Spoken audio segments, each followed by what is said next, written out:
knew their music, but didn't know it was them that did it until much later after meeting them and dealing with them on a regular basis for months and months. Then I found out, oh, Howard Hewitt is that guy from Shalimar, or, Stanley Clark. And so there's all of these really huge, iconic stars that I was interacting with on a daily basis and really had no idea who they were in terms of their successes.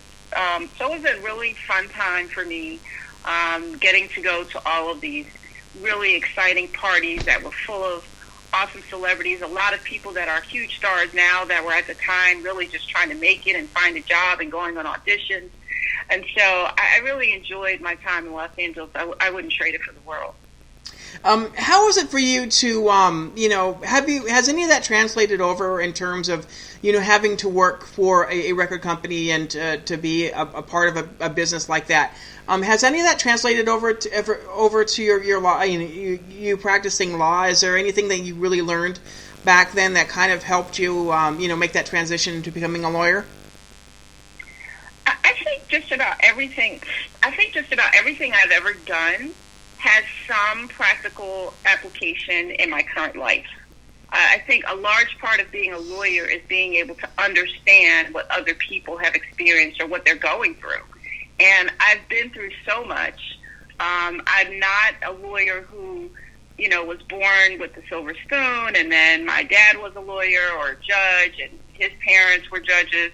I come from a very average family of extremely bright, hardworking people, but I certainly didn't grow up in a bubble where I wasn't affected by finances and money and things like that. And so I think that having a real life, in the sense that I've had struggle, I've had to understand things from my own mother that she could or couldn't provide me when we were growing up, and had to have those same types of conversations with my own children, with regards to what we can and can't do because of something that I'm feeling like I'm falling short on something. I know that feeling when you don't want to disappoint your children, when you don't want to disappoint your family. You want your family and your kids to be proud of you no matter what it is that you're doing. I've had all of those experiences. I've been on my own. I've been married. I've been divorced. I've been in love. I've been in, negative relationships and positive relationships. And I think that all of my work experiences, in addition to my personal life experiences, have really helped me to be a better lawyer and to be a better person who can listen to someone and really understand and empathize with where they are in their life, and also provide some support to them, not just legally, but assure them that it will get better. It will not always be this way. And I'm going to do everything I can to change this portion of what's going on in your life. But understand that all of these other things still matter. And, not to say that everything's going to fall into place, but things will certainly not stay the way that they are right now. And I believe that 100%. Thank goodness things do change, and your actions can determine where you go next. That no one else can decide for you that you're done with something. It's your decision alone. Or where you're going to go with your life, it's your decision alone. And so I think that everything that I've ever done has put me where I am now with the information that I need to be helpful, not only to myself and my kids, but to other people. And so just about everything I've ever done plays a part in what I do today.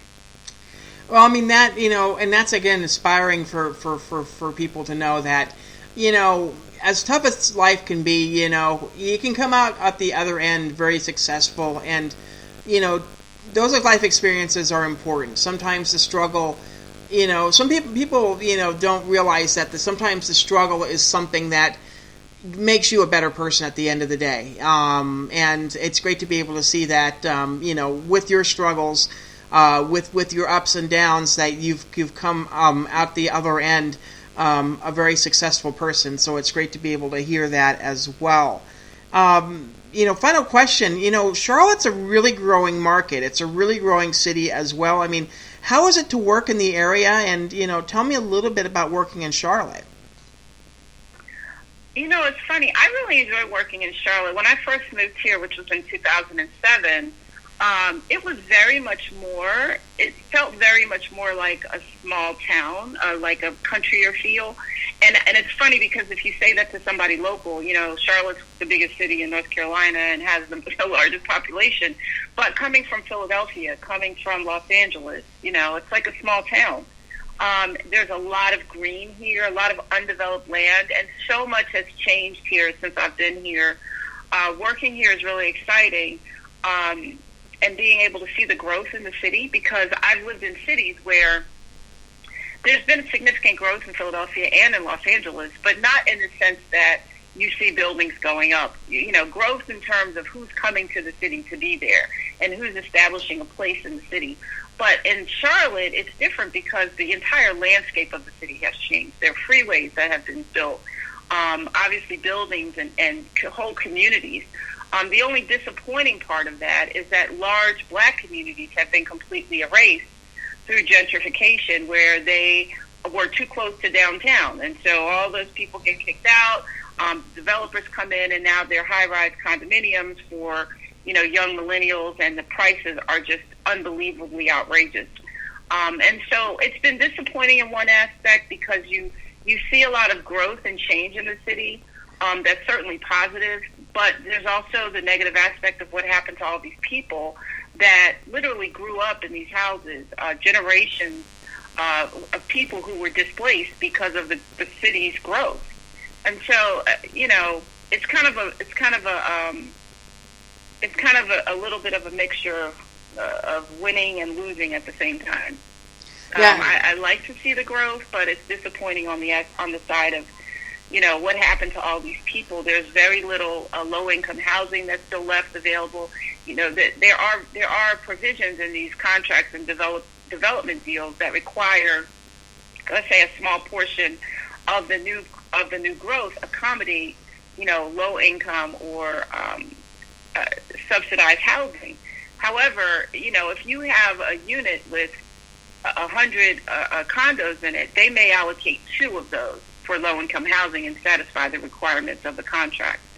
And so it's disappointing in the sense that they haven't offered reasonable, logical options for the people who were born and raised there. And it's disappointing to see these developers come in and completely take advantage, where they're paying $65,000, $85,000 for someone's home. Granted, they've had it for 50 years. They might have paid $20,000 for it, so they're making a profit, but certainly not what it's worth in terms of the developers turning it into million-dollar real estate. And so it's nice to be in a city where there's a significant amount of growth on a regular basis, but I wish that it didn't also come with a significant amount of knowing that some people are really continue to struggle as a result. I guess, for lack of a better term, bittersweet, I guess, would be a term. So, yeah, it is kind of crazy, just the fact that, even with that, even though they're making more than they may have had for the housing, the fact that the growth is happening means that property prices are going up. So, in the long run, they may not be making that much profit at all. So, yeah, it's kind of sad to hear stuff like that happen. So hopefully things will get a little bit better coming up, in the future years as well. It's crazy here in Vegas just to see, our skyline always changes. Right. Buildings always come down, new ones always come up, but it's been crazy to see the growth here too. I mean, I was here, back in the 90s, just visiting, and, to see how it's grown from the 90s to now, and see how far spread the city has become. Yeah, it's kind of crazy. I can understand that, just to see how much growth it's had over the past couple decades here in Vegas. It's just crazy enough too. So I can understand, just being able to see that, that growth and to see, that population boom just happened. So it's crazy to be able to say the least as well. Yeah. Anything else going on with you? Anything major, or anything going on? Well, I mean, I'm really excited about a couple of the cases that I have right now. One in particular, with everyone voting yesterday. I have a transgender client who was denied the opportunity to vote back in November without showing ID, which is illegal here in the state of North Carolina. So that case right now is one of my most exciting and my focus right now. And I'm excited about it because I want to find justice for my client. Also because I believe that her story is representative of a lot of stories across the country. And certainly I would expect that transgender men and women all over this country are going to experience similar situations when they go to the polls to vote in November. And so it's disappointing because it doesn't seem like there are policies in place to handle this particular population. And the people that are working the polls are really just not equipped to properly deal with any type of challenges that they may have when someone comes in to vote and they feel as though there's some issue with their identity. And so I think it's an important case. And I mean, it's something that I'm excited about because I've learned a significant amount about what it means to be transgender. Prior to getting the call to represent this woman, I really just had a general idea, and not a very good one, to be honest, of what it means to be transgender and what that life is like for someone. And as a parent, listening to her story, it's very, very hard to hear the sadness in someone's voice because people don't see them the way that they see themselves. And also, just on a physical side of things, you know, listening to and specifically asking my client to educate me on these issues, I've really come to understand it to be almost like living, you know, your entire existence is like living inside of a prison that is your body. I mean, because when I think about if I was who I am right now, but my mind felt like a man, how difficult it would be to deal with being a woman to everyone else.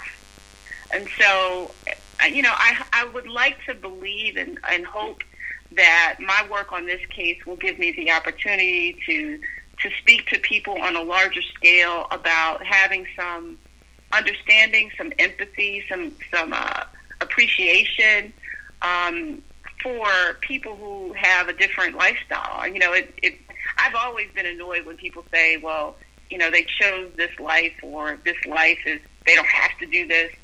It's kind of like telling you right now that you don't have to be a man, or I don't have to be a woman. I think that it's a very difficult life that no one would choose to live if they didn't have to, or if they could get through life pretending that it wasn't important. That certainly that's a choice that they would probably make. And so I'm hoping that this case will allow me to educate people like myself who really just had no clue about what it means to be transgender, and also move forward in the way that people are treated, the transgender community is treated when going to vote specifically. You know, I never imagined I'd be an advocate or somebody who felt passionate about this type of work, but it really is about eliminating bias and addressing discrimination on any level. And so I'm really excited to be a part of this case. Well, I mean, that's great to hear, you know, like I said, again, you know, kind of being the voice for the voiceless, as it were. And, you know, it's interesting to see how this case will kind of pan out. Hopefully your client will be able to get the voting rights that she deserves. So hopefully that ends up being the case. So, you know, best of luck with the case on that as well. Thank you. Is there any social media that people can follow you at? Sure. I have, the Cochran Firm Charlotte on Instagram is at Cochran Firm Charlotte. I also have a personal page. It's at Attourney Faith Fox on Instagram. And then there are mirrored Facebook accounts as well with the same acronym. So I'm available, and certainly people can call the 1-800 office to reach the Cochran Firm. And my direct number here in Charlotte is 704-762-1588. And also, of course, there's a website, cochranfirm.com. So there are a number of ways to reach my office as well as any office. We do have a Cochran Firm office right there in Las Vegas. And so the managing partner there, I'm sure, is available and accessible as well. So I think that right